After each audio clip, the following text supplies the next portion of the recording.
Hello viewers, welcome back to our channel.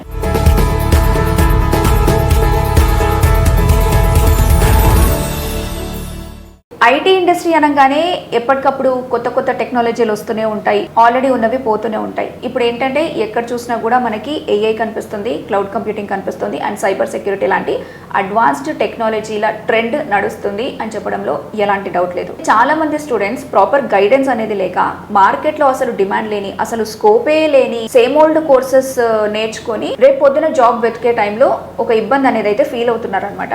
ఈ రోజు మనం వీడియోలో ఏం తెలుసుకోబోతున్నామంటే అసలు ఐటీ ఫీల్డ్ ఎలాంటి డొమైన్స్ కి డిమాండ్ అనేది పోయింది, అంటే ఏ మాత్రం స్కోప్ లేకుండా డిమాండ్ పోయింది, వేటిలో కెరీర్ గ్రోత్ ఉండదు అనేది చాలా క్లియర్ గా తెలుసుకుందాం. సో వీడియోని స్కిప్ చేయకుండా ఎండ్ వరకు చూసేయండి. ఫస్ట్ వచ్చేసి ట్రెడిషనల్ సిస్టమ్ అడ్మినిస్ట్రేషన్, అన్ ప్రెమిసెస్ సర్వర్ మేనేజ్మెంట్. సో ఒకప్పుడు ఏంటంటే ఎవ్రీ కంపెనీకి వాళ్ళ సొంత సర్వర్ రూమ్స్ ఉండేవి. వాటిని మెయింటైన్ చేయడానికి అడ్మిన్స్ ఉండేవాళ్ళు, సిస్టమ్ అడ్మిన్స్ ఉండేవాళ్ళు. సో ఇలా ఉండేది ప్రాసెస్ అంతా.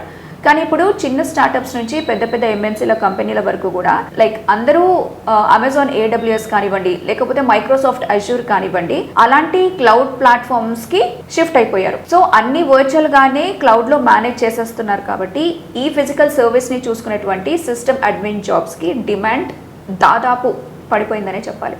సో మీరు కనుక ఈ ఫీల్డ్లో కెరీర్ స్టార్ట్ చేస్తే ఖచ్చితంగా ఫ్యూచర్లో క్లౌడ్ వైపు అయితే అప్గ్రేడ్ అవ్వాలి.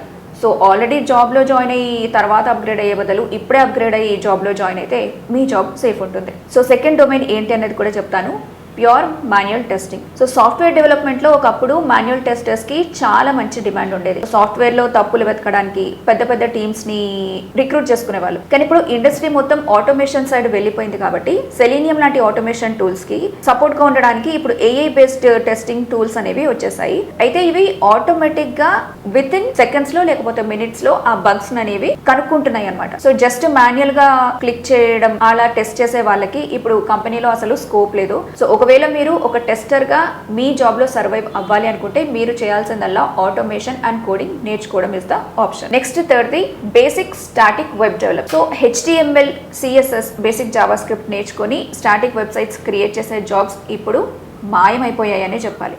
ఎందుకంటే మార్కెట్లో విక్స్, వర్డ్ప్రెస్ లాంటి నో కోడ్ ప్లాట్ఫామ్స్ వచ్చాయి. వీటితో పాటు టెక్స్ట్ ప్రాంప్ట్ ఇస్తే వెబ్సైట్ని మొత్తం డిజైన్ చేసేటువంటి AI టూల్స్ చాలానే వచ్చాయి. కాబట్టి ఇప్పుడు కంపెనీలకు ఏంటంటే రియాక్ట్, యాంగులర్ లాంటి అడ్వాన్స్డ్ ఫ్రేమ్వర్క్స్ వచ్చిన ఫుల్ స్టాక్ డెవలపర్స్ మాత్రమే కావాలి.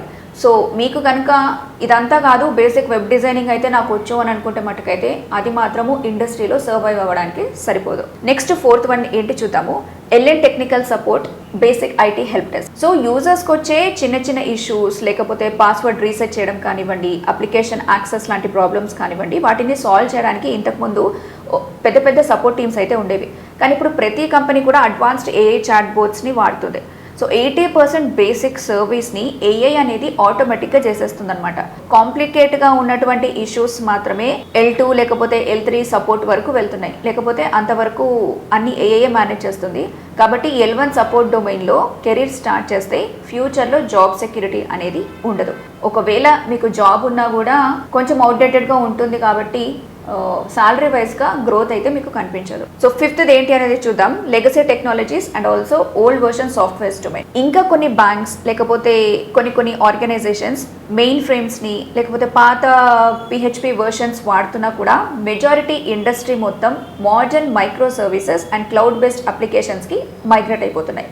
సో ఇలాంటి ఓల్డ్ టెక్నాలజీస్ నేర్చుకుంటే ఎక్కడొక చోట మీకు జాబ్ రావచ్చు. కాకపోతే రేపు కనుక ఆ ప్రాజెక్ట్ క్లోజ్ అయిపోతే దానికి రెస్పాన్సిబుల్ మీరే తీసుకోవాలి. ఎందుకంటే అప్గ్రేడ్ అవ్వకుండా ఉన్న దాంట్లో అడ్జస్ట్ అవ్వడానికి జాబ్ చేస్తున్నాము అని అనుకుంటే ఇలాంటి ఇష్యూస్ని మీరు ఫేస్ చేయక తప్పదు. రేపటి రోజున దీనివల్ల ఏమవుతుందంటే ఇంకో జాబ్ వెతుక్కోవాలి అంటే కూడా కొంచెం ప్రాబ్లం అవ్వచ్చు. సో ఈ డొమైన్స్లో కాంపిటీషన్ తక్కువే అయినప్పటికీ కూడా స్కోప్ కూడా అంతే తక్కువ ఉందని చెప్పాలి. కాబట్టి మీరు ఏం చేస్తారంటే ఏదైనా కోర్స్ నేర్చుకునే ముందు మీరు నేర్చుకునే ఆ టెక్నాలజీకి సంబంధించి నెక్స్ట్ 5 ఇయర్స్లో లైక్ కమింగ్ ఇయర్స్లో దాని ఫ్యూచర్ ఎలా ఉంటుంది అనేది 1కి 10 సార్లు రీసెర్చ్ చేసి పర్వాలేదు దీనికి బాగానే ఉంది అనేటువంటి ఒక పాజిటివ్ ఫీడ్బ్యాక్ మీకుంటే మీరు ఆ టెక్నాలజీని నేర్చుకోండి. లేకపోతే ఏ టెక్నాలజీ బాగుంటుందో ఆ టెక్నాలజీ సైడ్ షిఫ్ట్ అయిపోయి దానిలో మీరు మీ స్కిల్స్ని ఇంప్రూవ్ చేసుకోండి. సో ఈ వీడియో మీకు నచ్చిందని అనుకుంటున్నాను.